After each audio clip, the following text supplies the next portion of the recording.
Hello. Hello, hello, hello.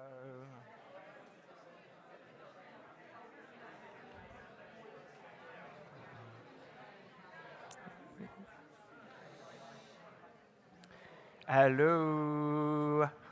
Hello and welcome to... We are online, we are connected, we are vibrant. Welcome everyone to, we are taking political activism to the next level. And tonight we are speeding up positive change. We have 3 generations of climate crusaders who are going to be on the panel here tonight.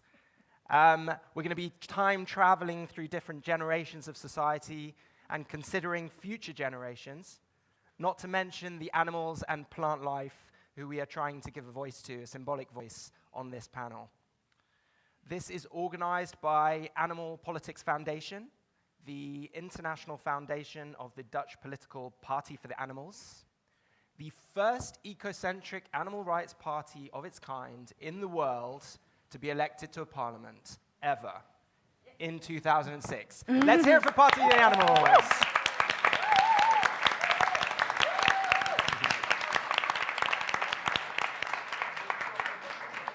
So this wonderful entity that we're all here for is all about raising awareness and spreading awareness, creating a stronger network between people who are engaged in speaking up in politics on behalf of nature, environment, and animals worldwide. And that stronger network is what we're building here with this conference. So thank you all for being here, and thank you to everyone tuning in from home. So today is International Animal Rights and International Human Rights Day. Are those 2 different days? Because yes, we have a human problem of essentialism. We forget that we are biological animals too. Though we are a special kind of biological animal, the one that destroys its own environment. But our fates are intertwined. Human animals and non-human animals, and party animals too. So reports at the moment, as we all know, if you've been doom scrolling lately, it makes for some sickening reading. The climate crisis is flooding countries. Biodiversity is in major risk. 1 million species are at risk of extinction. 1/3 of land is degraded and fertile soil lost. Pollution. Oh, sorry, this thing keeps creeping down my head. Yes. How's that? Other side? Oh, thanks. Sorry, this is just the life of being a star. So, pollution and climate change are deteriorating our oceans, and there's ever more risk of zoonotic diseases, which jump from animals to humans, as we saw with coronavirus, and perhaps more to come. Species are vanishing at the fastest rate in 10 million years, but it's Saturday night. UN Secretary General Antonio Guterres has been using more and more strong language in recent years about the situation that we're in, and this is what he said. With our bottomless appetite for unchecked and unequal economic growth, humanity has become a weapon of mass extinction. We are treating nature like a toilet. This is the Secretary General of the UN saying this. And ultimately, we are committing suicide by proxy. So he then said about the UN Biodiversity Conference, he said this conference is our chance to stop this orgy of destruction. So the UN Biodiversity Conference in Montreal, probably people in this room have heard about it, but you'd be forgiven for thinking that it didn't exist, because compared to the COP, it's not really talked about in the news, even though it's arguably more important. Well, they're both very important. But maybe it's also because there's a World Cup at the moment, funded in complicated circumstances, with air-conditioned stadia, not to mention the fate of so many poor migrant workers and their families. So well done for those missing France versus England to be here. By the way, for English people, it's a bit of a no-brainer. because I think we're already losing. But instead of a World Cup, let's go for a World Shake-Up. See what I did there? Where the penalties go to climate offenders, and we're all playing for a shared future on this planet. You are part of more and more people everywhere, standing up, speaking out, and taking action. That includes a trend of massive legal actions against companies and governments, working cross-sector in some of the biggest civil collaborations humanity has ever seen. So I'm going to invite the 3 generations of climate crusaders to the stage. We have Christine Teunissen, the member of the Dutch Parliament for the Partij for the Animals. Please take a seat.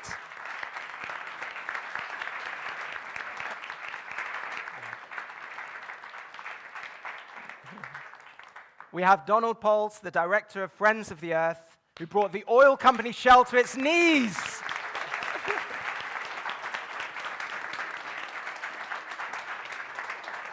And we have Ariane Giraneza, a former refugee and young environmentalist.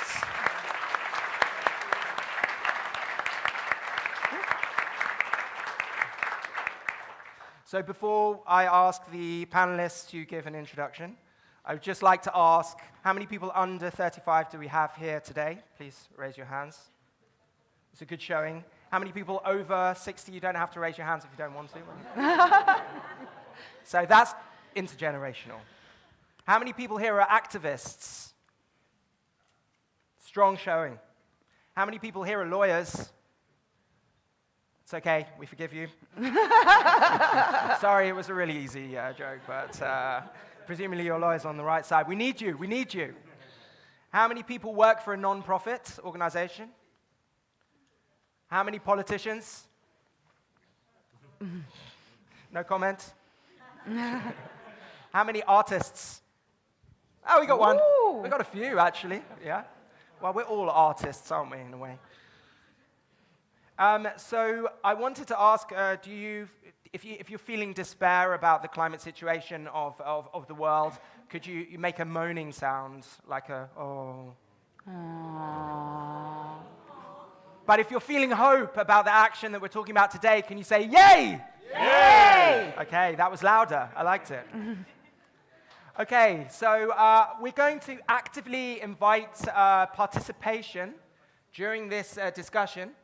We want questions, so if you have questions, please stick your hand up, and people at home, please send your questions through Facebook Live, through YouTube, and we will do our very best to get those questions answered during this event.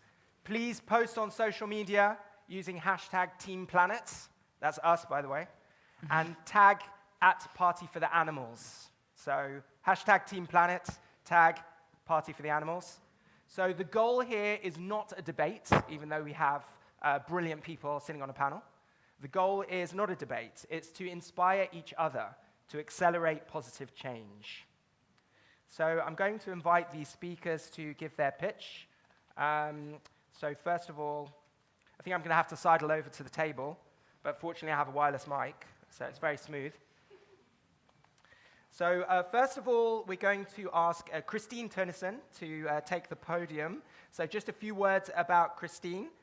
She was born in 1985, and she grew up in the small village of Stompwijk. Yeah. How's the pronunciation? Yeah, everyone's nodding. That's great. And she watched, as a child, through her youth, she watched the industrialization of nature and farming around her, and noted the disappearance of butterflies and flowers from the fields. And this helped shape her into who she is today, this experience. And since 2014, she's been a member of the Municipal Council of The Hague. And she entered the Senate in 2015 as the then youngest member. In the spring elections of 2021 in the Netherlands, she was named as second on the list of the Partij for the Animals after the leader. And she is now acting leader of the Partij for the Animals. So I would ask Christine, please, could you take the podium? Thank you.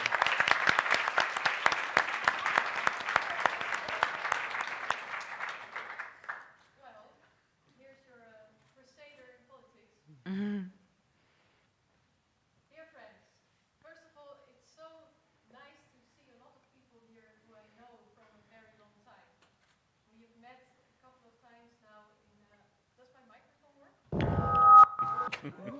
That's a yes.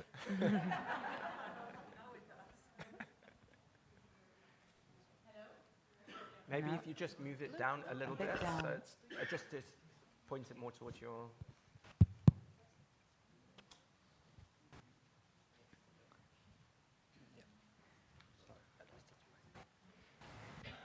I prefer this anyway. Thank you. Can you hear me well? Yes. All right. First of all, I want to say I'm very, very happy to see a lot of you who I know since a long time, because I saw a lot of conferences of the Partij for the Animals, and I'm so glad that I see people as Ion here from Moldova, who's just founded the Partij for the Animals, but also Ahmed from Morocco, who is taking care of stray animals in Morocco, and a lot of people which I've known since very long. So thank you for being here, and I see many new people as well, so thank you for being here as well. Dear friends, animal suffering, the climate crisis, the biodiversity crisis, and increasing social inequality. These are all symptoms of an economic system which is old-fashioned and destined to be changed. A devastating economy that puts economical interests above the well-being of people and animals. An immoral way of producing and consuming by humans, and political action is necessary to say goodbye to this economy and to restore the ecological boundaries. So, let me start with the Netherlands.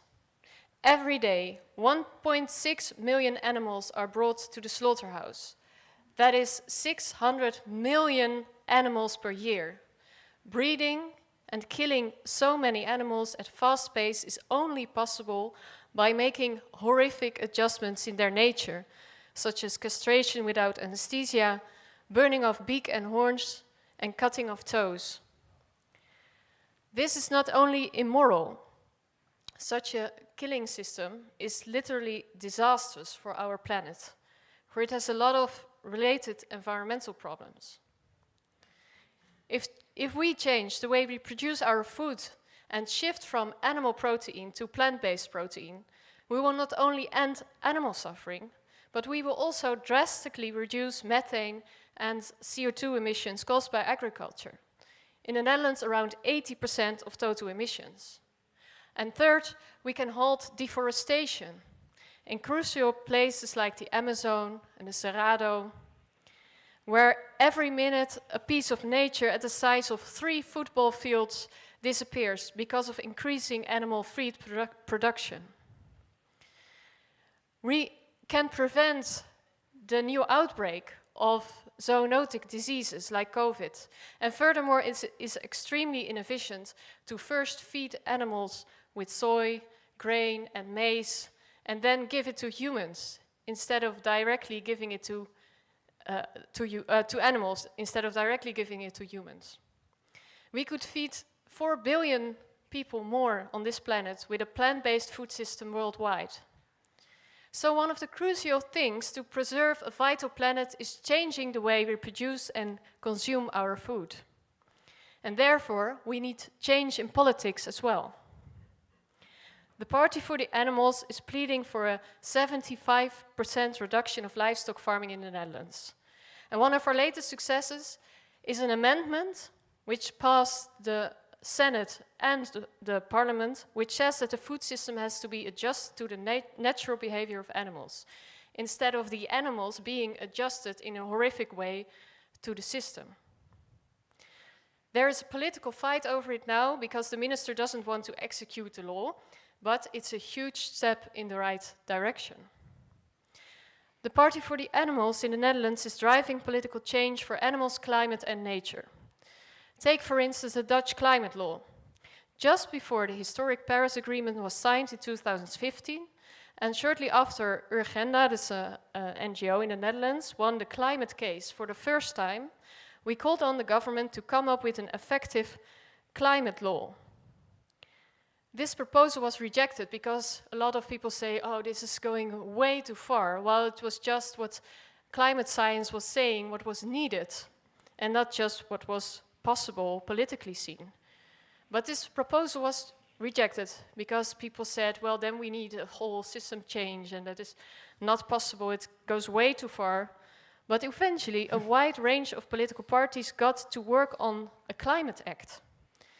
And this is precisely the intention, that established political parties recognize the problems and take up our ideas, which were going way too far in the beginning, but are becoming normal. And this is how the Partij voor the Animals does influence the political process.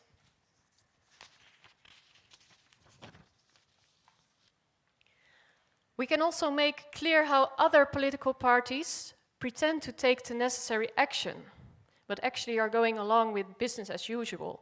That is also one of our traits, that the Partij voor the Animals is showing that, how other parties are going on with business as usual. For instance, no new agreements were made at the recent climate summit in Egypt to limit emissions. And the upcoming biodiversity summit with nice promises made in Canada, but those promises have never been fulfilled. And this shows, in my opinion, the necessity of more activists in politics.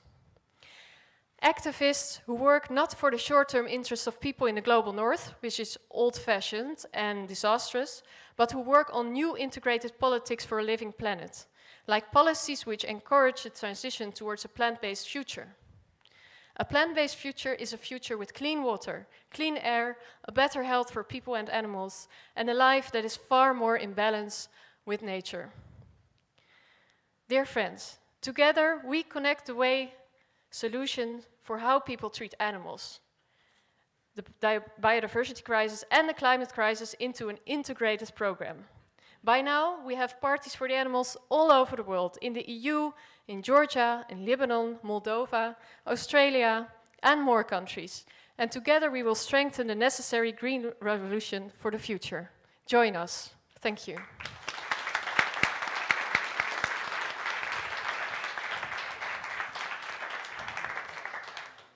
Thank you, Christine, for... Are we on? Thank you, Christine, for giving us an insight into the front line of how this works in political establishments, of trying to get these kinds of complex legal solutions passed, and for giving us hope about how you can really make this happen on a political level. So next up is Donald Pols. So he was born in South Africa, 20 kilometers from the nearest settlements, in a countryside, in a farm that was much like a natural reserve. And this experience of nature, along with experiencing the end of apartheid and the transition to democracy, really made him who he is, shaped who he is today. So he has worked for WWF International and the Dutch government delegations to the COP, to the UNFCCC negotiations for the climate. I'm not sure if I said enough C's. There's a lot of C's in that acronym. He's worked for WWF in China, and has been head of WWF's Dutch climate program. And now he's at Friends of the Earth, where he's been instrumental in driving a landmark legal victory last year, when a Dutch court ruled that Shell, notorious fossil fuel polluter Shell, had to reduce its emissions by 45% by 2030. So this was an absolute earthquake in climate legal action, so we should give a round of applause for that.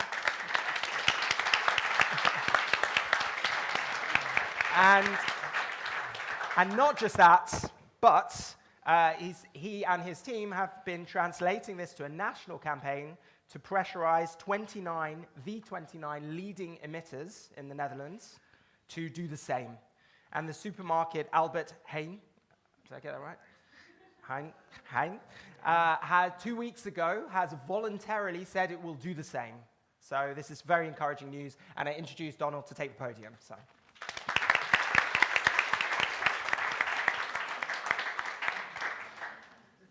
Thank you very much. Yeah, perfect. Sometimes people ask me, why do I have hope when it's all doom and gloom? And I say, I'm with team number one. Team Planet, that has survived for billions of years and will still consider and continue existing for another billion of years. Team number one, yes. the question is, taking political activism to the next level. I'm going to answer that question. Well, what and how? Starting with the what. A lot of change starts with a trauma. Personal change, collective change. And my change started with the personal trauma of the COP in Copenhagen in 2009. COP19, that's the climate conference of the Partij, so the climate conference with a lot of C's. And to understand that, you should see the context of the fact that I've been working on climate since COP6, so that was COP19. And COP19 in Copenhagen was meant to be the first global agreement binding national states to achieve reductions in CO2. For years, thousands of people, including me, has worked to this climax, and it was a failure. Symbolized by the fact that the chairman of the meeting, the Secretary General of the UNFCCC, burst out in tears in front of 200 leaders because it failed. Not only the conference failed, but at that moment was understood as being the last opportunity to achieve absolute CO2 reductions. I left the climate scene after having worked on climate for more than a decade. Personally traumatized, went to China, working as a program director for WWF based in Beijing on natural resources. But I had to understand, to sort of give this trauma a bit of a place. Why did it go wrong? How is it possible that we as a global community, faced with the scientific consensus that climate change is taking place, that humans have an important role in causing that, and that we have the possibility to achieve climate stabilization within a reasonable cost? Why don't we manage? And luckily, when you work for WWF, you have the opportunity to speak to many people. It's a well-recognized logo, the panda. So I spoke to ministers, to academics, to heads of delegations to the climate conference, to other NGOs. And what I realized after a year of having these interviews is as simple as it can be effective. The main reason why we as a global community do not manage to address climate change effectively is very simple. We are not involving the largest polluters. 100 companies are responsible for 71% of global emissions. They are not included in any climate agreement. Shell. If you compare the emissions of Shell to those of a country, it would be the 5th biggest polluter in the world, after China, US, Russia, and India, and then Shell. Not included. How can you imagine addressing one of the biggest problems of the world if you do not include the biggest polluters? As such, my realization was that we have, as a global community, set up climate policy to fail. Because climate policy has a design failure, a design flaw. It is based on national policy frameworks, while we have to address companies that are in their essence multinational. And that is called the governance gap. You have governance, and then you have the gap with those that need to be governed. In order to effectively address climate change, we have to include the biggest polluters in democratic political governance. They need to be legally accountable for the destruction they are causing, not only in climate, but in biodiversity, inequality, and a number of other policy issues. And our approach in the Netherlands, as Milieudefensie, was then how, if once you've realized this, that you have to manage and force multinationals to be accountable. How do you do that? And our decision was you have to get them to be held accountable in the policy frameworks in the countries where they are hosted. And then you can try to get government to do that. I'm afraid that I believe, and there's a lot of examples to illustrate that we have corporate and regulatory capture. So government is beholden to corporates, and therefore we had to find another way to achieve our objective. So what is the one place in society where multinationals don't have their dirty fingers in the pot? That is the legal system. So we decided to take them to court to force them to be held accountable through Dutch national policy. And we were successful. They didn't expect that I can believe, I can tell you. An anecdote, if I'm allowed, was the moment that the lawyers for Shell told the chair of the court, excuse me, Madam Chair, you're not asking the good questions, the correct questions. And the chair looked, I decide who asked the questions in this court. Then they lost the court case there. The irony is that this win this court victory, is even bigger than only climate. Because it addresses this fundamental issue of a major political and economic force that is outside of democratic governance, the multinational.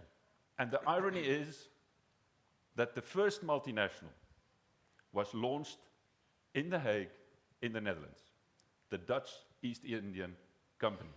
And the first step to govern multinationals has also been taken in the Netherlands 400 years later. And this is only the first step. We will take more companies to court, but we're also campaigning for other companies to voluntarily take the necessary steps and pushing government to implement the outcomes of the Dutch court into policy. Then, how? The outcome of the court in the official documents state Milieudefensie versus Royal Dutch Shell. Dutch is not anymore a correct reference because they fled to the UK. Run. It should have been the people versus Royal Dutch Shell, because this court case was impossible if it would have only been Milieudefensie. We didn't have the resources to take on one of the biggest polluters, one of the biggest companies with a turnover of 300 billion, not million, billion euro per year. It was impossible for us. We didn't have the resources. So we crowdfunded the budget needed to take Shell to court. Tens of thousands of people became co-plaintiff, contributed financially to the court case. Students had organized fundraising events. Old ladies gave us money. And in the end, we had enough to cover the cost of this court case. So this is the future. The question on the next level for political activism is holding multinational companies to account through people power. Because when we're together, only then can we be stronger than capital. Thank you very much.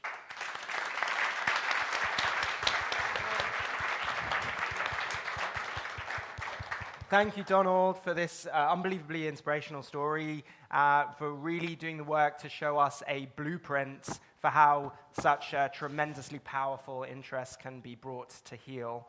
And I'm very happy that the Earth has you as a friend. And I wouldn't want to be your enemy, so. I would now love to introduce our third climate crusader representing the young generation. This is Ariane Giraneza. She was a refugee from Rwanda and is Dutch by nationality and living in Belgium, the wonderful and strange country of Belgium, where we find ourselves today.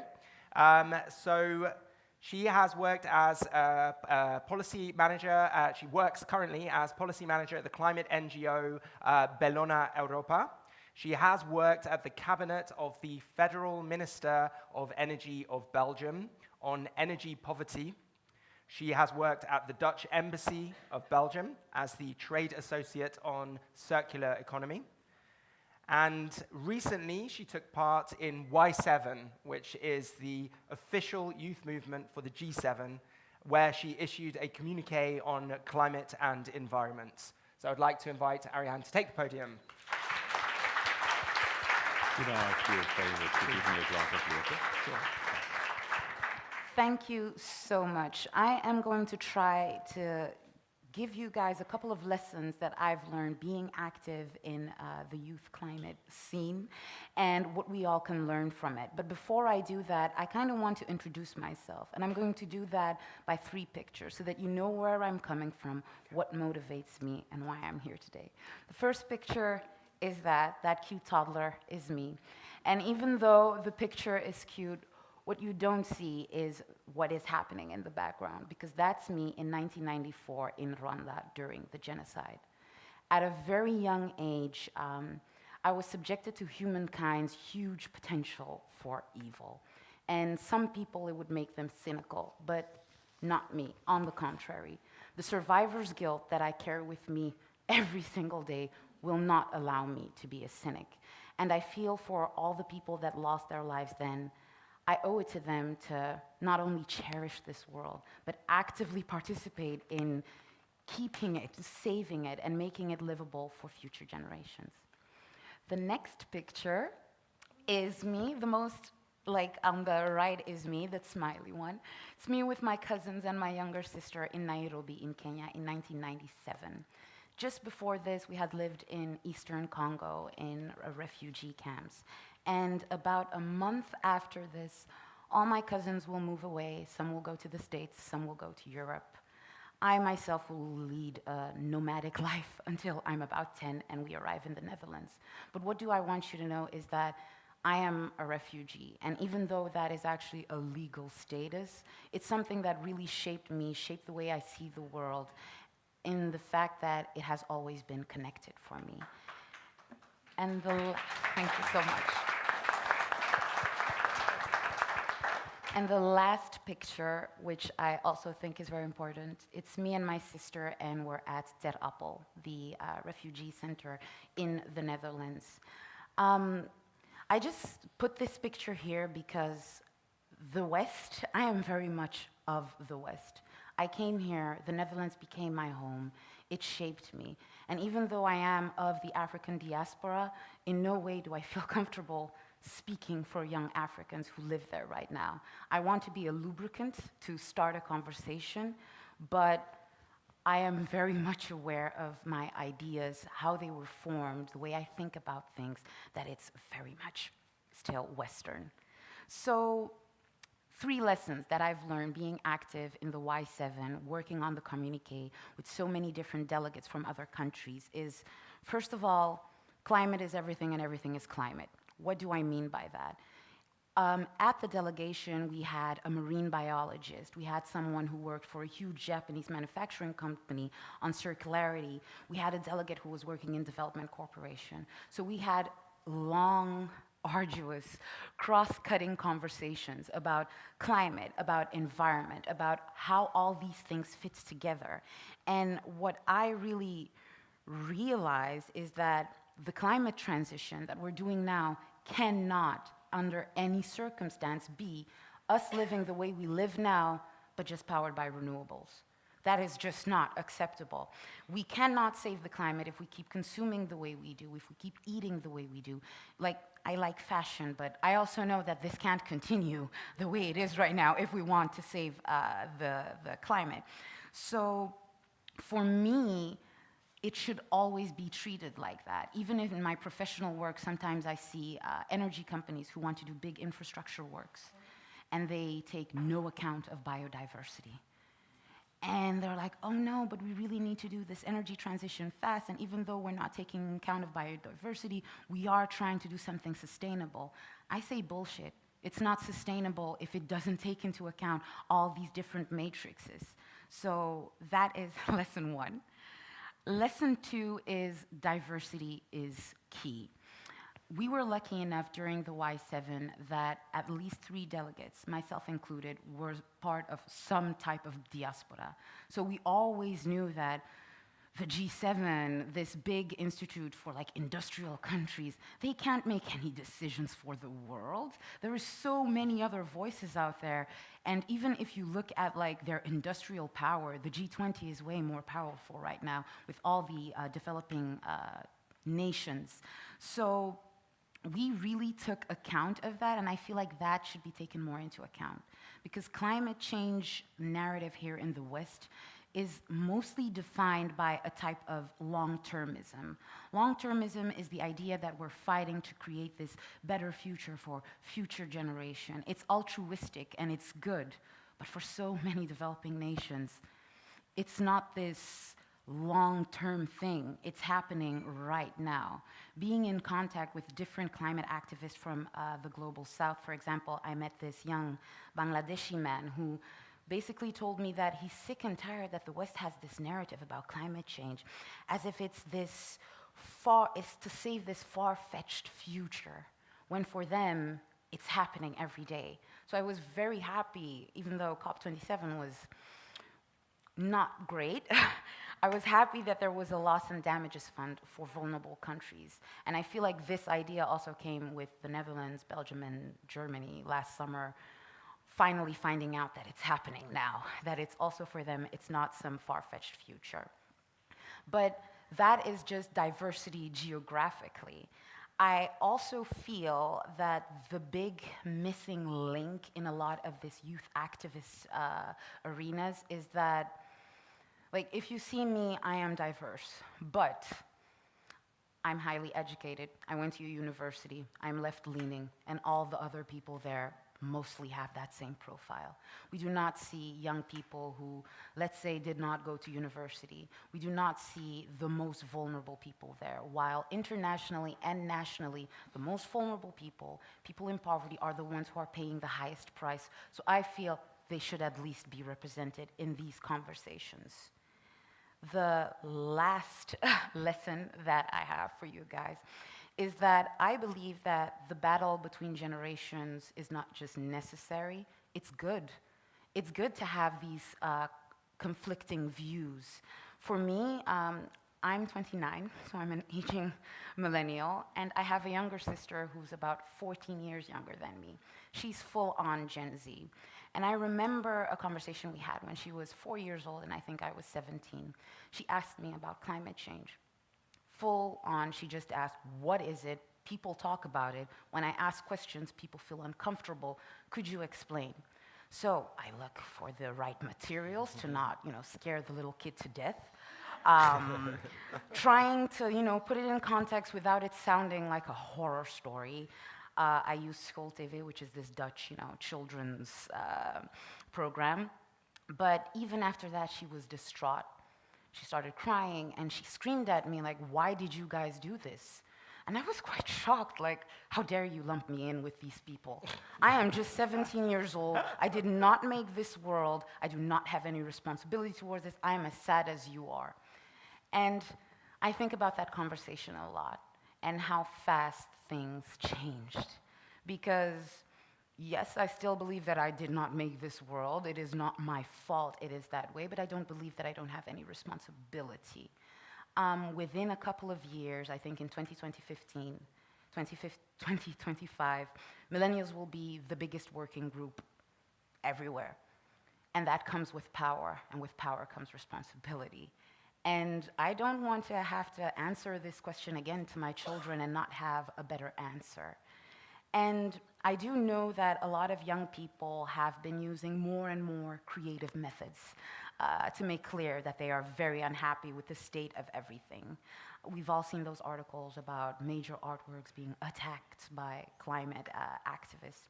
But for me, I cannot really condemn them, because I believe that with big societal movements, you need 2 types of pressure. You need a Martin Luther King Jr. that could sit around with all the important people and have nice conversations and push the needle there. But you also need a Malcolm X, someone who's less nice, a lot messier, but who is pushing the needle on their own way. And I feel like as you grow older, it's easier to become stuck in the status quo, and sometimes you need someone who is angry, because this is existential, to remind you that you have to do something. So if you take anything away, I hope that. Thank you so much.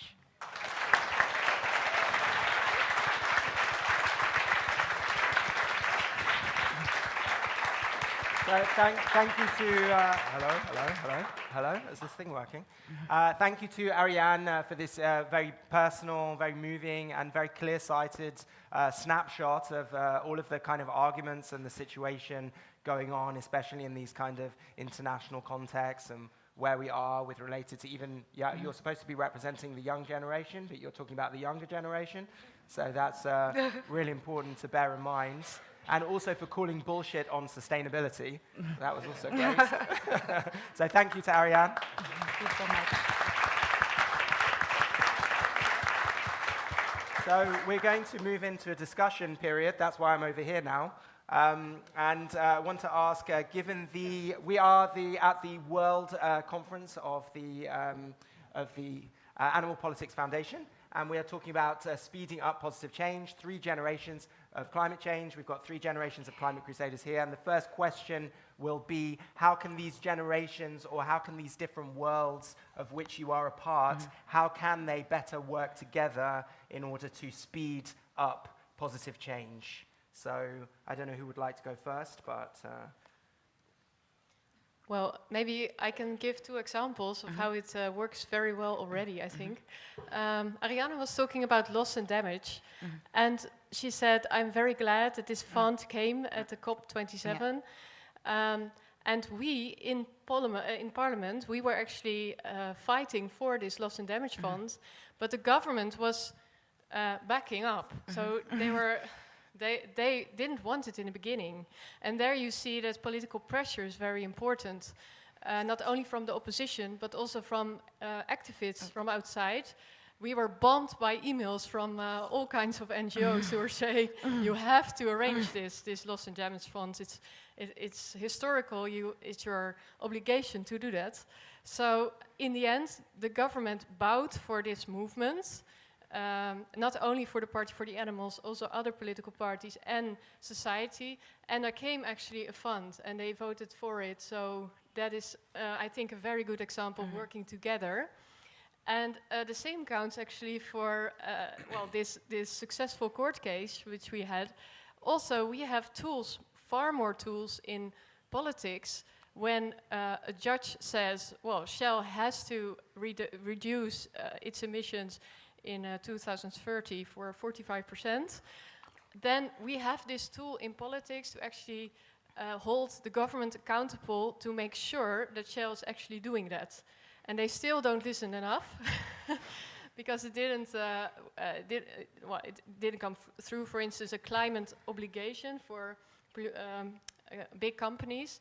It didn't went through Parliament yet, but we are fighting now for it, and we have every time we have this argument of the judge saying that, and of course, in the end, the government is accountable, and they have really got a problem if they are not doing something. So, as you see there, the interconnection is very important there and successful. True. Help.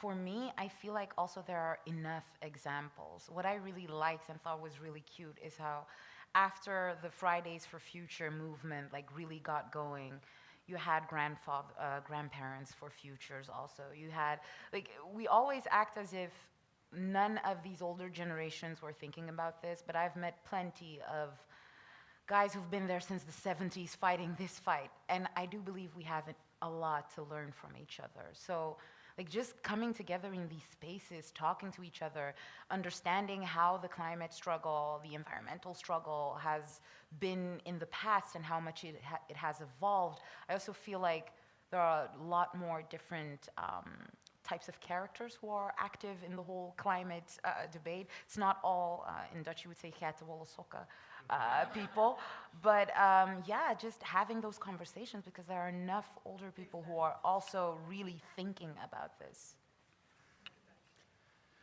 Yeah, I recognize both perspectives, and indeed, the Party of Animals is really a friend of Friends of the Earth in the Parliament. And what I think what NGOs could contribute, and maybe we could collaborate on, is to create and mobilize public opinion. I think we can learn a lot from, and I'm going to try to be a bit controversial now, learn a lot from the populist right parties. They don't care to get into parliament, but they're changing the rules because they're changing the way people think. And we have forgotten as a progressive movement how to change the way people think. So it's and if you change the way people think, they will change the consumer behavior. They will change the way they vote. They will change their lifestyles. So I would say that is something that could be one of the elements of working together with progressive forces. That's fantastic, thank you. So I'm going to use a couple of questions. So thank you to people at home watching. Hello, we love you. And please continue to send questions. We've got a few questions coming through, tablet on the desk, very technological. And I'm going to combine a couple of questions together, because they're kind of almost the same. So there's one which is about what you were saying, Ariane, about what's the difference between working within the government, change from the inside, and working outside the government, change from the outside. And then there's a bit of a challenge to you, Christine. I'm sure you've probably heard it before, but so this is Greta Thunberg once said, if you work with the system, you validate the damage it does to the planet. As a politician, you're dependent on the rules of the parliament and governance in the Netherlands. So it would be nice to have a comment from you about that as well. So perhaps you could go first, seeing as that's more directed to you. Yeah. Well, that's a very good question. And what Greta also said was that it's worse that you pretend to do something and do actually nothing, and than that you do nothing. And you see that a lot in politics, that political parties they do something, but it's so small. For instance, we have a party who is saying, yes, we have to help polluting companies with a lot of money from the taxpayers to get sustainable, which means like there's no obligation for them to really reduce climate emissions, and still they get a lot of money and they can go on as business as usual, while the people think, oh, eventually people do something and the government is doing something, but in the end they do nothing but supporting the polluters. So that is one thing. And the other thing, what Greta was saying was, you are in the system, but the democratic system as such is of course not the enemy. It's something good that we have this democratic system, and the change has to be in that system as well. So we can use lawmaking, making amendments, making motions, asking questions for the better, of course. And the problem is not that democratic system, but the problem is the political ideas within that system who have caused all these problems which we are facing now, like the economical growth above all other interests, like animals, environment, and nature. And I think when we together make sure that politics is more about other values, and the values that are really important to us, and make the world a better place, then we use the democratic system for the better. And I think we have to do that. That is our task here. Thank you. So we're going in the same order again. Sorry, yeah. But yeah. I feel like the big difference is that people give you way more credit when you're not coming from a political place. I remember specifically, while working in the government at the cabinet, you can have an idea and then have to fight for it with 7 different political parties, because that's how Belgium is, and it will die in that discussion.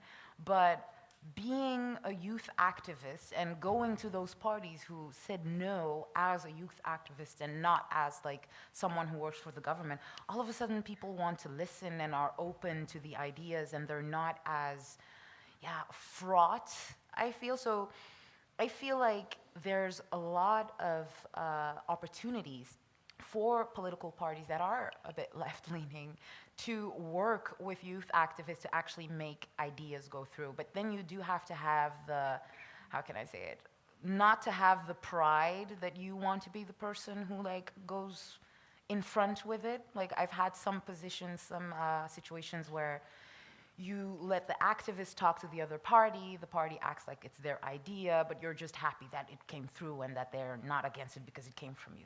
So there are like, those are the difference. You get way more credit if you're not working from the political system somehow.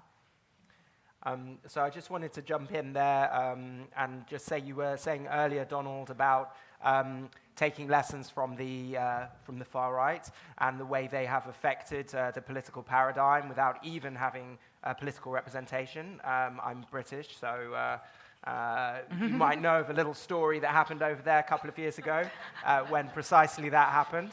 And perhaps one of the most influential politicians in the UK in recent years is someone who was never even elected as an MP. I don't want to say his name because we're having a nice evening. But I just wanted to say, for a lot of the activists and other people working for these causes here today, part of the problem is we're up against some very, very sophisticated and well-funded interests on the other side, not least fossil fuel companies who are paying for certain messages to be prominent and other forms of manipulation of public opinion. So how can we, you said we need to do that more on our side. Could you give us some more views on that? How can we try to affect that? And it would be nice to hear from the others as well. Yeah, I think that I want to latch on to what Ariane said just now, because she gave the essence of what the answer should be to your question. And that is that we should, in our diversity, look at the interests of people. Not only the higher educated people that are part of, in any case, my bubble, but look at the interests of common people. That is what the populist right are doing. They are creating the impression as if, because this is very important, as if they're addressing the needs of people. Of course, they're not doing it. Donald Trump did not address the needs of working class people in the US. Neither did the person that we will not mention in the UK, because we know that poor people in the UK are now in a worse situation than they was before Brexit. But the fact that they are not delivering should not be a reason for us not to take their interest seriously. So what I really think what the Party of Animals is doing well is really addressing the needs of people, in any case in the Netherlands, and trying to form alliances with, for example, unions, with groups representing, for example, immigrant groups, all types of alliances in order to build the movement from the bottom up. Mm-hmm. If I could react to it. Also, like, while I was working at the cabinet, it was just so clear how much more experienced, let's say, fossil fuel companies, big polluters are, and shameless. Like, they would just be there. Every time they would need something, they would be there. They would knock on doors. They would stalk you to events. They would just make sure that they're very much in your face. And we knew that if we did nothing, like, we wouldn't get to see any NGOs. So we went out of our way to create like a type of like monthly meeting so that we could meet with them. But it still doesn't help. I feel like the idea of like climate, biodiversity, environment is attractive to a lot of different people. And we shouldn't be afraid to also get those people on our side. There are a lot of like people who are political fixers and whatnot, and who also care about climate. Those people you won't see in an NGO, but we also need them. It's still a marketing thing. It's still getting minds and hearts, and we won't do that by just talking to ourselves and staying to the same methods. So yeah, that's also a thing that I would like to see more. please, if you... Yeah, I would like to add to that 2 points. One of them is the Netherlands is really a farmer's country, and traditionally seen, and we have a lot of lobby groups who are defending the farmers, while we have a very big natural crisis at this moment. Nature is suffering because of the nitrogen, which is caused by the agriculture mainly. And what you see is that although they have so much power, these lobby groups, it very much helps that there are a lot of court cases now which look at the law and say these farmers and especially the agro industry is going way too far and you have to do something now. And if you don't do something, then you get fines as a government and you get all kinds of sanctions. So in the end, now, and it's a very exciting time at this moment in the Netherlands because there are so many successful court cases and the government can't get away with not respecting these outcomes. So they now have to do something and they still try to find ways to come out of it, but in the end they have to do something. And the only thing that they can do is actually to reduce the amount of animals because it's quite simple. We have too much animals in the Netherlands, which cause too many problems. But that is one of the successful things. I think we can, so your people power, the power to the people, that's really a successful thing to make sure that these lobby groups get less influence, I think. And yeah, I forgot the other point. This was the most important point. Could I, on your question, make it a bit, because I noticed that I was a bit abstract, which is not good enough. I would like to give an example in the context of climate change of how can you address the interests of people. When I say climate, you shouldn't be thinking of CO2. You should be thinking of jobs. When I say climate, people should not be thinking of solar PV. They should be thinking of a well-insulated, healthy home with a low energy bill. When I say climate, they should be thinking not of windmills, but they should be thinking of access to public transport that is being powered by green energy at a low cost. So those are ways in which we can address the needs of people through our more global objectives. Thank you, and you remembered. Yeah, I remember what I wanted to say because it adds to your point. Yeah, what I think has to change, and also in our own movement, is that we address better the aspect of that you can't explain now that these big polluting companies, oil and gas companies, earn so much profit at this moment because of the war in Ukraine, because of the gas shortage, and they get a lot of profit while the people are sitting in the cold. And that is something that you can't politically explain, and still the government gets away with it. So there, I think, is an important task for us, and we try to address it every time, but we have to find a paradigm, a good paradigm, to address this so that people see what the government is doing now, and that they really have to change their vote. That maybe lives are going to get so bad that people start to become climate activists. Perhaps, yeah. That's bleak. Don't know if that's the good strategy.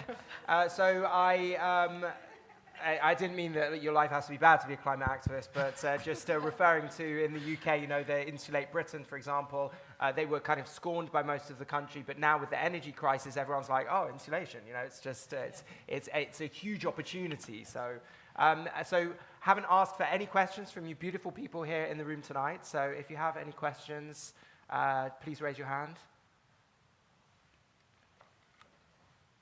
You're all processing the information. Someone? Yes. I can very happily stand up.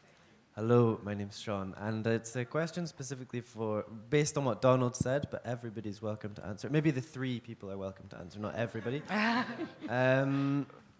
You mentioned working with maybe I'm misquoting you slightly, but working with the companies, the fossil fuel companies that are causing the problems.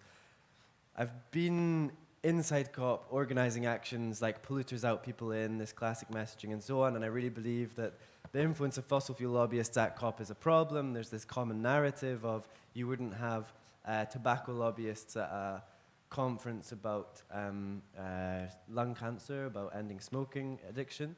So why would you have fossil fuels at a climate conference? But the argument against this, which I somewhat struggle to argue against, is that our whatever new energy system we're creating will still be reliant on energy companies. Energy companies are currently overwhelmingly fossil fuel companies, so we can't just lock them out the room. We need to have them in the room to change their habits. How do we argue against this? What's the alternative solution?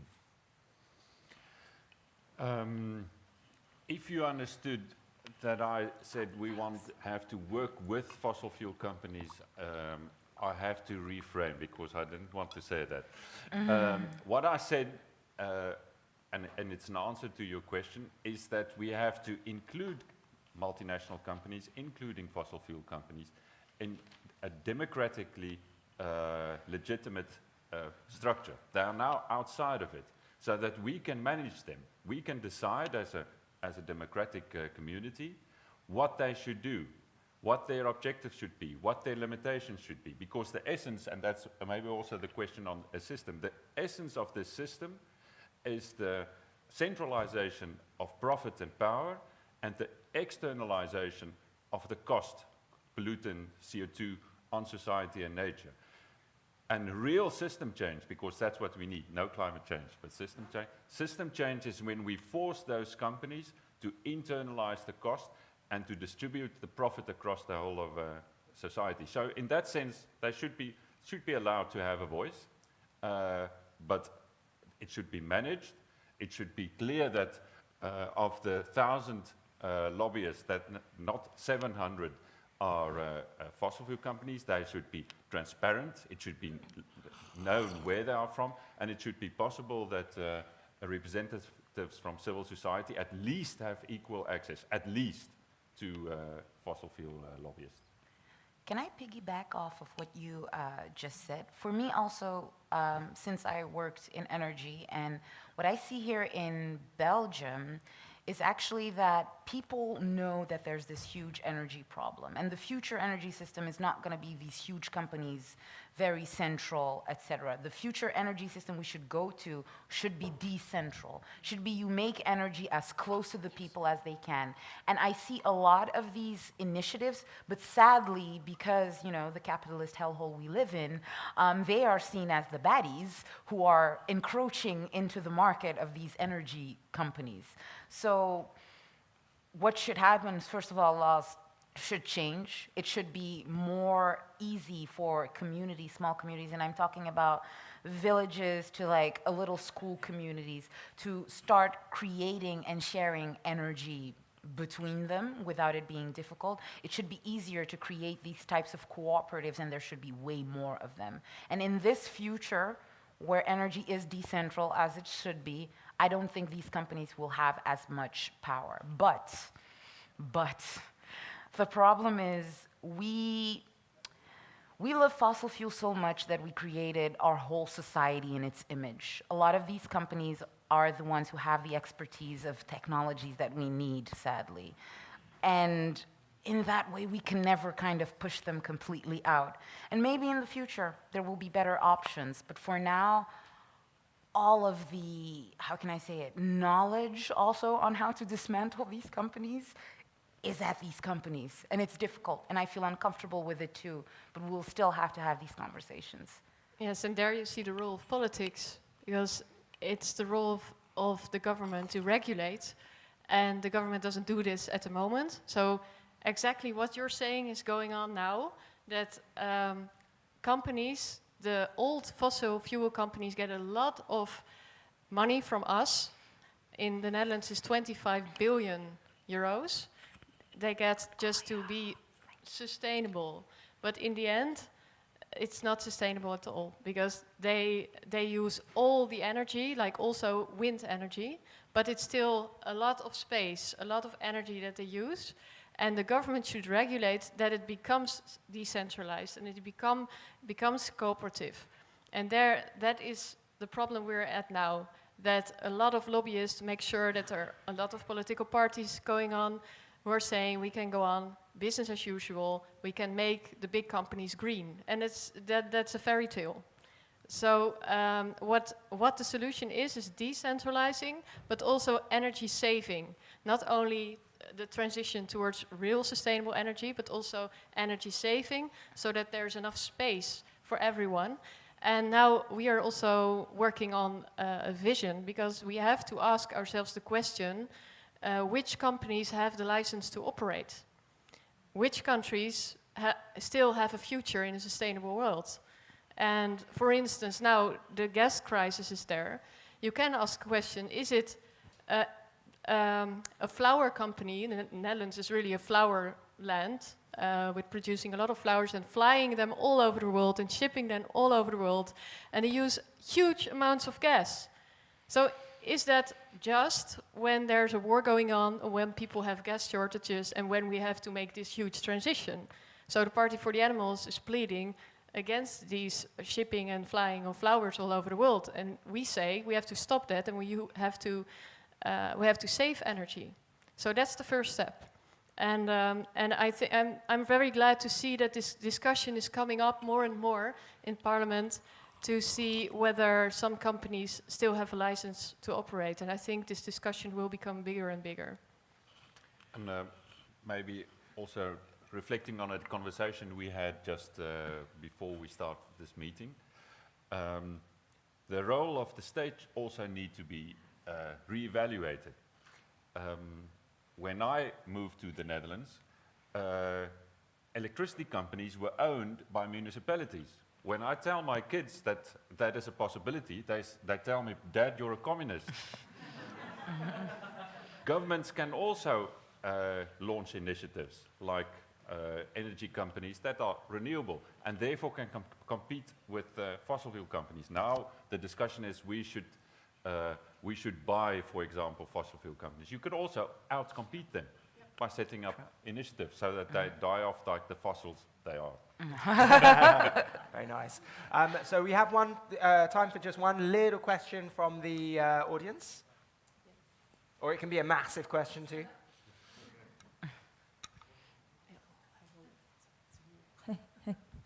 Okay, hello.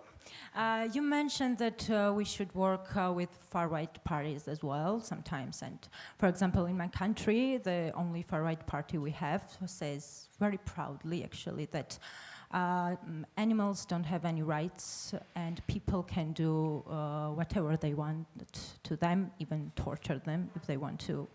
And how can we work people like that? Do you have any suggestions? Just to be clear, I would never argue for working with populist right parties. They dehumanize people, and they specifically dehumanize or do not recognize the rights of animals. What I was trying to say is see what they do well.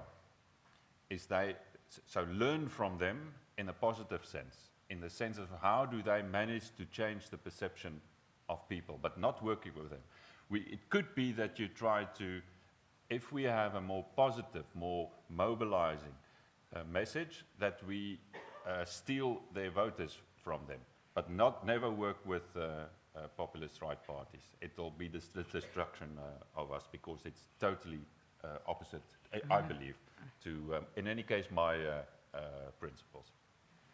Yes, I agree, and I think you were talking more about the paradigm shift and causing that paradigm shift. And actually, that is what we're trying to do with the Partij voor the Animals as well. When we first started, then it was the debates in Parliament never went about animal welfare, but it always was about how many acres a farmer could get or something like that. But it wasn't the fundamental discussion about can we have so many animals in the Netherlands.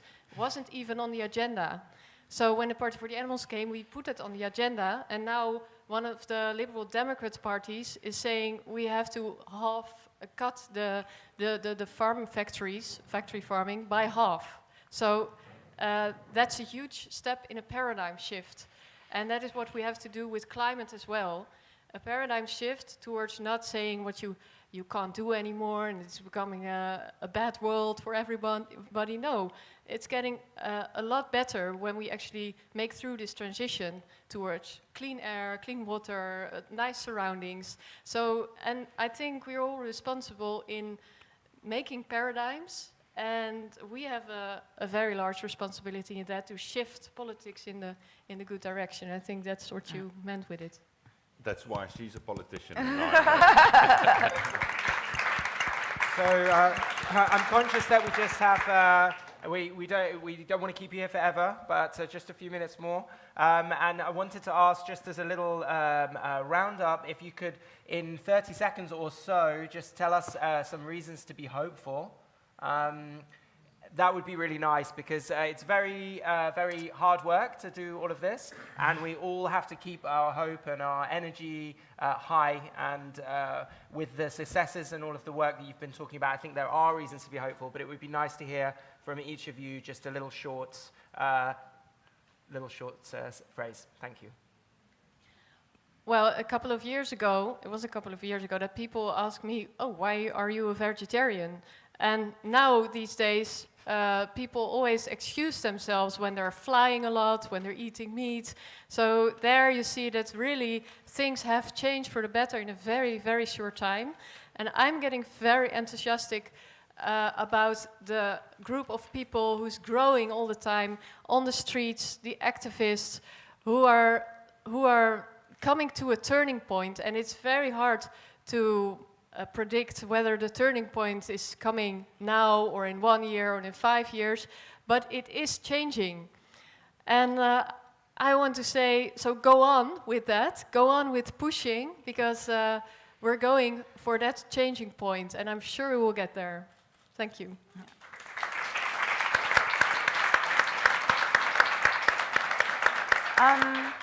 For me, a reason to be hopeful is like Christine said, that paradigm shift. I remember I went to a New Year's Eve party of like a big business trade association here in Belgium, and they're very much, let's say, conservative, very much pro-business. And it was an event, and they had the Minister-President of Flanders there, all these big titans of industry, and they were going to have one-on-one talks. And the Flemish government is not doing great when it comes to climate and environment. And the CEO of this huge manufacturing company takes the mic and is sitting next to the Minister-President and is like, okay, I promised my 14-year-old son I would ask this, and I'm not going home if I don't. When are you finally going to up your ambition? And when that happened at a business association's New Year's drink, I realized, wow, this is like, even those people in those evil companies are people who live in this world and cannot like act as if they don't. So that is something to be hopeful for me.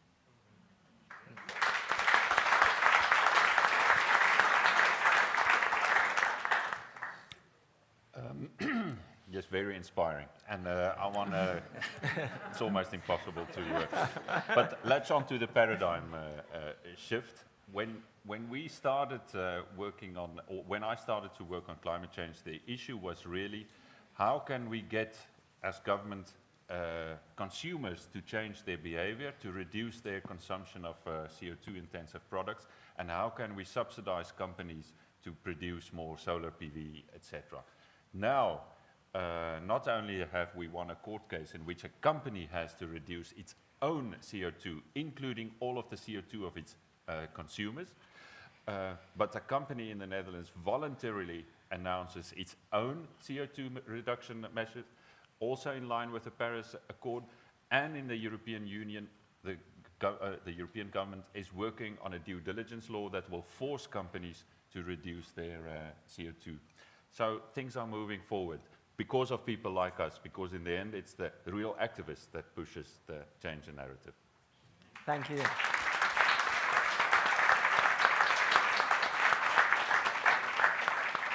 So just before we round up, everyone has one free drink, courtesy of the Animal Politics Foundation.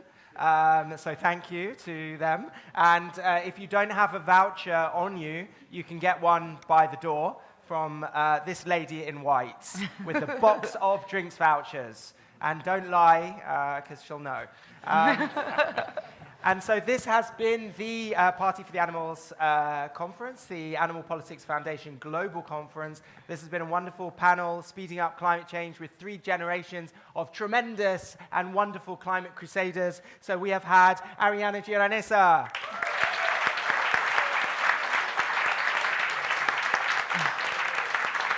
We have had Donald Poles.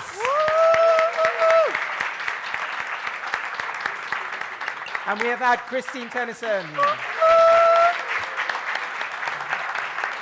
Thank you to all of you. Thank you to all of you for coming. Thanks to everyone at home for not watching France, England. And thank you for these very inspiring stories of how different generations and different sectors can work to change the paradigm and bring positive change. So thanks very much.